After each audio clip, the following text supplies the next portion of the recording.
राम राम जी सभी को। आशा करती हूँ आप सभी स्वस्थ होंगे, मस्त होंगे। और ये हमारा आ गया है नेक्स्ट पार्ट। वो रात ना मुझे बहुत कुछ सिखा गई और वक्त से पहले बड़ा बना गई। एक्चुअली मेरे भाई को ना वो खेत में गया हुआ था और वो ट्रैक्टर लेके आ रहा था। तो नहर के साइड में ना मिट्टी निकाल के रखते हैं, बहुत सारी मिट्टी निकाल देते हैं। बरसात के टाइम पे वो मिट्टी बहुत ज्यादा फिसलने वाली हो जाती है। तो भैया ने ड्रिंक कर रखी थी और वो ट्रैक्टर अनबैलेंस हो गया और वो नहर में गिर गया। नहर में पानी तो नहीं था, बट मेरे भैया नहर में दब गए ट्रैक्टर के नीचे। पहले भैया गिरे, फिर ट्रैक्टर गिर गया।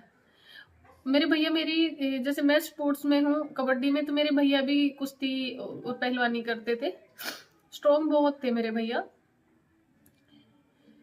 वो ट्रैक्टर जैसे मेरे भैया के ऊपर गिरा तो मेरे भैया का शायद सर, पानी नहीं था ना तो खाली नहर थी तो उस पे लग गया। मेरे भैया बेहोश हो गए। अगर होश में होते तो निकाल लेते खुद को। पूरी रात वहीं गिरा रहा। मम्मी और भाभी को इसलिए टेंशन नहीं हुई क्योंकि हमारे खेत में भी ना एक घर है। वो कई बार खेत में काम करते करते वहीं पे ही सो जाता है, खाना वाना खा के। उसके दोस्त खाना वाना ले आते थे। उसके बाद भैया को ना, जो 3 बजे हल्की हल्की ठंड होती है ना, उस टाइम पे भैया को होश हुआ। अब देखो कि उसने पूरा ट्रैक्टर उठाया अपने पैर पर से और ट्रैक्टर को साइड में किया और खुद ट्रैक्टर के बाहर निकला अकेला, खुद, इतना चोट लगने के बाद में। बट ट्रैक्टर रखे रहने के कारण, पूरी रात ट्रैक्टर रखे रहने के कारण ब्लड सर्कुलेशन बंद हो गया था और पैर सूज गया था बहुत ज्यादा।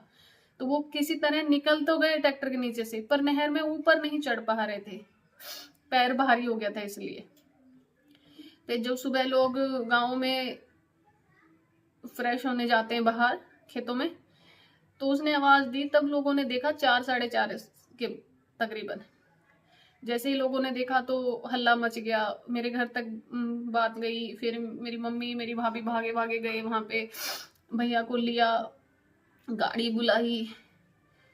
पता नहीं क्या हुआ था, मुझे तो इतना नहीं पता, पर बोलते कि रेवाड़ी और हमारे गांव के बीच में आधे रास्ते में भैया को हार्ट अटैक आ गया था।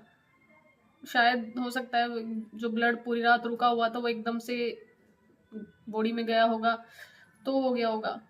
भैया ने आधे रास्ते में ही दम तोड़ दिया था। वो सब वहम था कि सही है, तुम आ जाओ, बस तुम्हें बुला रहे हैं। पर हाँ, एक चीज है, मेरे भैया ने एक बात बोली थी कि मुझे किसी ने नहीं मारा, मैं खुद से गिरा हूं। नहीं तो हमें लगता है कि पता नहीं किसने मार के गिर दिया होगा। आगे का तो आपको पता ही है कि मम्मी घर ले आई थी, फिर उनको दाग वाग दे दिया था। पता है मेरे पापा गए थे ना तो मैं इतना नहीं हुई थी, क्योंकि भैया ने घर संभाल लिया था, मेरी शादी भी की थी। पर भैया जाने के बाद में ऐसा लगता था जैसे मैं अनाथ हो गई या फिर मैं समय से पहले बड़ी हो गई। मेरे भैया ड्रिंक करते थे तो मैंने कई बार भैया को बोला कि भैया ड्रिंक मत करो, प्लीज मान जाओ। मैंने इतना रिक्वेस्ट किया उनको, मैंने छुपा के दवाइयां भी दी थी उनको। पर मेरे भैया का एक ही कहना था, मेरे भैया मुझे प्यार से ताऊ बोलते थे, तो उनका ये कहना था कि अगर मुझे कुछ हो जाएगा तो मेरी ताऊ अपने आप संभाल लेगी बच्चों को।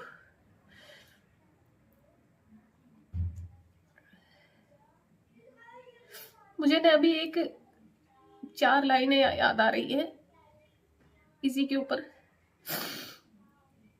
जिस पेड़ की मैं टहनी हूँ उस पेड़ को गिरते देखा है, जिस पेड़ की मैं टहनी हूँ उस पेड़ को गिरते देखा है, वक्त से पहले अपनों को बदलते देखा है, समय से पहले खुद को खुद से बिखरते देखा है, अपनों को अपनों से जुदा होते हुए देखा है, अपनों को समय पे रंग बदलते देखा है, जिस पेड़ की मैं टहनी हूँ उस पेड़ को गिरते देखा है। मैंने सबको गिरते हुए देखा है। चलिए, ये तो जिंदगी है, ऐसे चलती रहती है। जब भैया गए थे तो बहुत ज्यादा कर्जा था हम पे, क्योंकि मेरे भैया बिजनेस करते थे, बिजनेस वालों का तो यही हाल होता है। जैसे तैसे मैंने सब कुछ, भाभी को संभाला, मम्मी को संभाला। मैं तकरीबन 20-25 दिन वहीं रही थी। फिर मैं ईशांत को अपने साथ ले आई थी चंडीगढ़, गुड़िया को वहीं छोड़ दिया था। फिर मेरी गुड़िया बहुत रोती थी। ईशांत को मैंने ज़्यादा नहीं 6-7 महीने रखा था। फैमिली इशू होने के कारण मुझे वापस भेजना पड़ा था मेरे बच्चे को। फिर मैं सिलाई करना शुरू किया मैंने भाई के बच्चों के लिए। मैंने हरियाणा पुलिस की तैयारी की थी उस टाइम पे। मैंने फिजिकल की भी तैयारी की, मैंने पेपर की भी तैयारी की। फिर मैं पेपर देने घर भी आई थी। मेरे फैमिली इशू होने के कारण मुझे पेपर नहीं देने दिया। मैंने अपनी लाइफ में बहुत कॉम्प्रोमाइज किया है, बहुत ज़्यादा। इस कॉम्प्रोमाइज के चलते चलते अपने भाई को नहीं देख पाई। चलिए, आप सभी का धन्यवाद है मेरी वीडियो देखने के लिए।